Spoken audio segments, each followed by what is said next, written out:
সবচেয়ে বড় গরু নিবেন, বেশি মাংস হইব, সবাই রে দিতে পারবেন।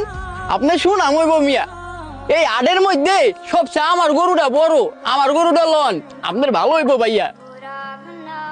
দেখো সামান্য একটা গরুওয়ালা হয়েও সে বুঝে যে কুরবানিতে বড় গরু কুরবানি দিতে হয়, আর তোমার মাথায় এই জ্ঞানটাও নাই। আমার এই গরুটা পছন্দ হয়েছে, ছোট গরুটা বাদ দিয়া আমরা এই বড় গরুটাই নিব, আমরা এই বড় গরুটাই কুরবানি দিব। দাঁড়াও, তোমার এই গরুটা পছন্দ হয়েছে?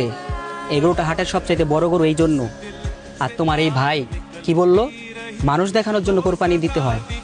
না, মানুষ দেখানোর জন্য কখনোই কোরবানি দিতে হয় না। শোনো, কোরবানি দিতে হয় একমাত্র আল্লাহকে রাজি খুশি করার জন্য। তুমি কোরবানি দেবা, এলাকাবাসী সবার বাড়িতে মাংস পৌঁছাইয়া দেবা, এই জন্য তুমি সুনাম অর্জন করবা। তুমি কি ভাবছো এই সুনাম অর্জন তোমার কোনো কাজে আসবে? কখনোই না। কোরবানি একমাত্র দিতে হয় আল্লাহ তাআলাকে রাজি খুশি করার জন্য, সুনাম অর্জন করার জন্য না। আল্লাহ সব সময় তোমার মনের খবর রাখে। তুমি এলাকাবাসী সবার বাড়িতে বাড়িতে গোস্ত পৌঁছাইয়া দেবা, তোমার সুনাম অর্জন হবে। এগুলো আল্লাহ তাআলা কখনো কবুল করে নিবে না। যদি কোরবানি দিতেই হয় তবে আল্লাহর রাস্তায় কোরবানি দাও, মানুষকে দেখানোর জন্য না।